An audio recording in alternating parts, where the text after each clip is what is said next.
Alright, Elijah spoke here. Let me get the lighting right. Alright, if you guys are familiar with my channel, you already know I'm about to say the same shit as usual. The alien invasion is not coming from space. It's coming through man by way of parasites and nanotechnology. Now, there are aliens in existence, whether they come from space or beyond the ice wall, whatever you believe. All I know for a fact is that they are right here underneath our cities, underneath our neighborhoods. They are in underground military bases. I'm not the only one who thinks this or knows this. If you look at the Vril Society, they had contact with beings from Aldebaran Dominion, from the Taurus constellation, claiming to be underground. How are you from the Taurus constellation, but you're underground on Earth? What's going on? Then you have Phil Schneider exposing the underground military bases. You have Warner von Braun also exposing the military making the alien agenda as a way for the New World Order to unfold, so that we're looking at these aliens as a threat instead of the actual military and the government, the people behind it, the scientists, the political elite. That being said, let's get into today's video. I'm going to show you a video from the Area 51 Frantic Caller. The edits show clips from the X-Files series, and the X-Files explains all this, how the aliens are underground. They try to colonize humanity through vaccines and parasites and other means of entering the human body. God damn. What we're thinking of as aliens are they're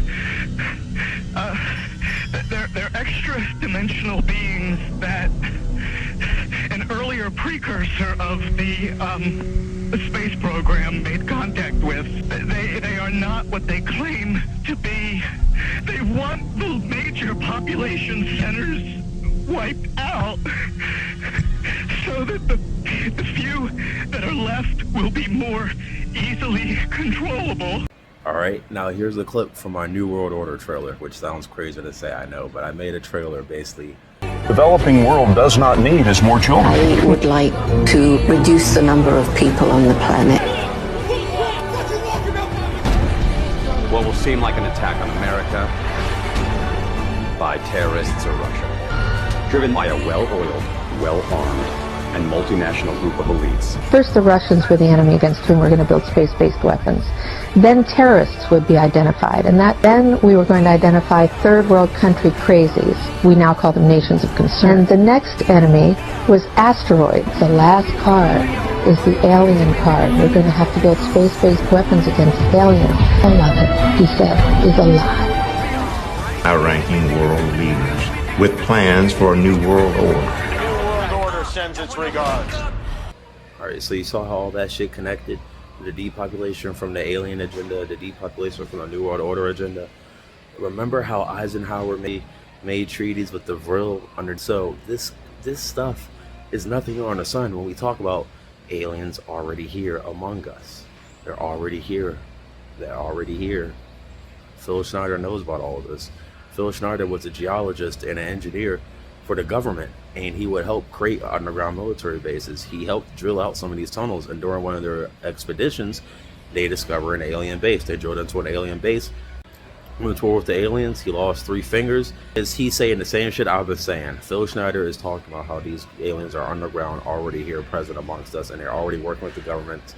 The New World Order agenda and the aliens agenda both coincide. Let me read one more thing for you before I get to the Schneider's documentary. I apologize for the background noise once again. So I'm reading from the Ascension glossary right now about German esoteric societies, and I want to talk about the Vril Society, specifically how the Vril Society, I'm going to read from here, was formed by a group of female psychic mediums led by Thule Jesselchef medium Maria Orsich, claimed to have received communication from Aryan aliens living on Alpha Tauri, or Aldebaran in the Taurus constellation.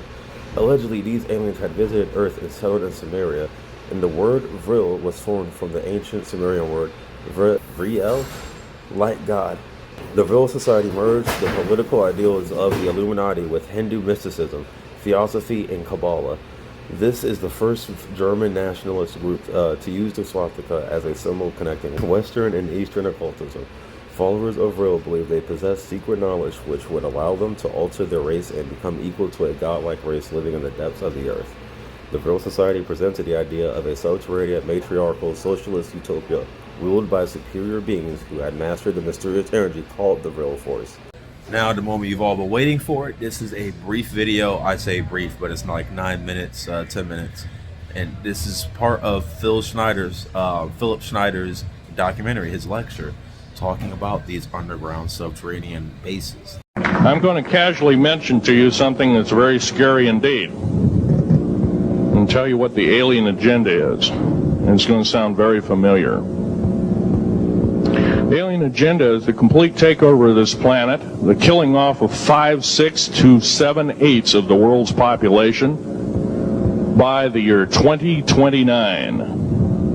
U.S. military has known about this for 45 years. They've told no one. As far as I know, I'm the only person standing before a crowd talking about the alien agenda, secretively. Okay. Back in 1954, I'll give you a quick overview. There was the greda 1954 treaty where Eisenhower signed a pact with the known alien species of the time. There were 3 at the time. And said that we're going to deal in high technology, but you can take a few head of cattle and a few human beings and you can experiment on them. It's unthinkable. It's stuff straight out of the Nazi death camps, and I'm kidding you not, it's plain BS, and it's got to stop. Now, the greda 1954 treaty had been violated. After the great firefight, the alien-human war, I am the only living survivor talking about it worldwide at all. Only one. The other 2 are in nursing homes in Canada, and the Canadian government refuses to allow any U.S. people, including myself, to talk to them because they are afraid of kidnap. Probably the reason I got shot to pieces and 11 attempts on my life is I am a direct threat to the entire system. The New World Order, the alien agenda is one and the same. It's world takeover and the decimation of the population of this planet. Now, I'm going to tell you something a little bit different about the alien species. The bad news ones, there are 9 races of alien populations. To look at a human being as a bag of food. They're not cannibals. They don't eat the flesh and the bones and all that kind of stuff. They use the glandular secretions of animals and human beings as a mixture of the vitamins for their food. They get high off of our adrenal gland substances called adrenal chrome. It's something like cocaine to them. Now, what can we do about it? Right now, if we do nothing, we can do nothing about it, and it will continue to go on. Basically, we'll be led in the dark, and you'll keep seeing more and more people disappear. Right now, there's 100,000 children totally unaccountable through FBI archives, cannot be traced anywhere. They haven't been murdered. Nobody's ever seen them. I think they're hauled underneath in some of these bases, and they are summarily done away with, and they are literally eaten. Now, that is a scary thing indeed. And I'm not asking you to believe me in toto. I am asking you to seriously do enough homework that you can go out in through the public record, through the congressional records, find out who's voting for what, and go from there. Do your own program, do your own agenda, and do your own speaking out. And if enough of us do this, there is some saving grace.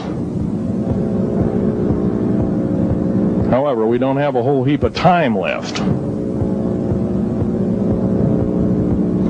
Technological governments on this planet are raping the planet. We're going to run out of everything that we need. We're going to pollute everything in sight in the better part of 20 years.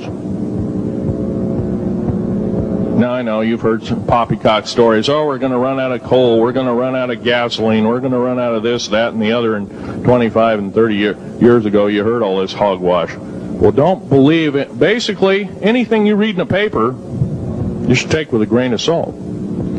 Start reading on what is missing out of the article. Ask yourself, what's missing in this article that I should know? Maybe that's the truth. Fill in the blank spots, so to speak. White copy is only one leg of the triangle. There are two other legs, two other pieces of the puzzle. What we have to do as a group of people, concerned people at that, and this group seems to be quite that, is we have to assert ourselves in a way that we've never thought possible. Now, I'm not asking you to do what I'm doing. I'm telling you, what I'm doing is very important. Every one of you is equally important. You wouldn't be in this room otherwise. You know, all these other people out here that didn't come to the lecture, they really don't want to hear it. Yesterday I heard a fellow who says, I'm sorry to say I belong to this military organization, that militant organization. I don't believe in the alien question. There's no proof of it. And so I show him an artifact, and he says, well, that's nice, but that could be lead. Well, I happen to know this isn't lead. It scratches diamond, and it's harder than that. Here's a sapphire that I found. When we blew a mountain apart, all these sapphires fell out. And sapphire has a hardness of 9 right next to the hardness of a diamond. This thing scratches the heck out of it. Just tear it apart. I'll tell you something. This technology is fine and dandy. At the risk of the human race, at the risk of one human life, it is totally worthless. We have to... The one beautiful thing about the United States of America is we value a human person's life. The minute we lose it, we are dead meat. It is tantamount that we get back to constitutional law, and for our officials not to believe in it or obey it. First of all, for a politician to say, well, I believe in the U.S. Constitution, but I believe in gun control. You can't be a master of two houses. It don't work. What you must do is tell that politician you are disobeying the Constitution of the United States that you're sworn to uphold, and you are in treason territory. Think about what you said. You have 30 days to make that apology. If you do not make that apology, you are a treasonous individual and should be prosecuted.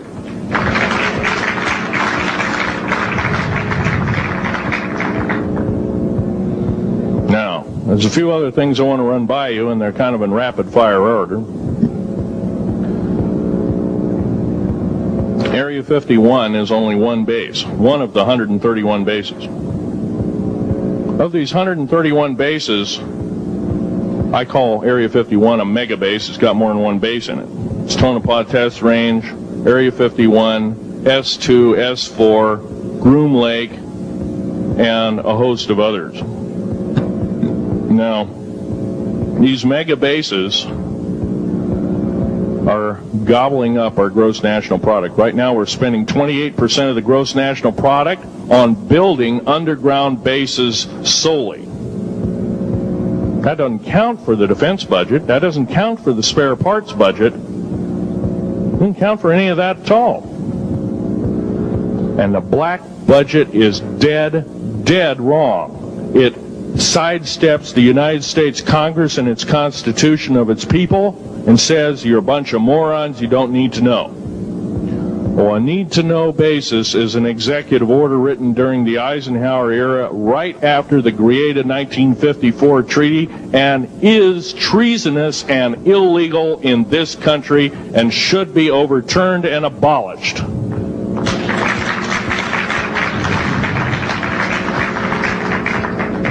Now, I believe in military preparedness. I believe in military secrecy to some extent. Because there's always going to be spies out there, and there are always going to be people that want your hunk of territory, your house, or your ground, maybe even a country like that. Most of us remember what this crazy person in Russia, Chernovsky, had to say. We want Alaska back. Well, baby, you're not going to get Alaska back without a horrendous fight. Alaska is my land. I was born here in these United States. I have risk my life and limb for these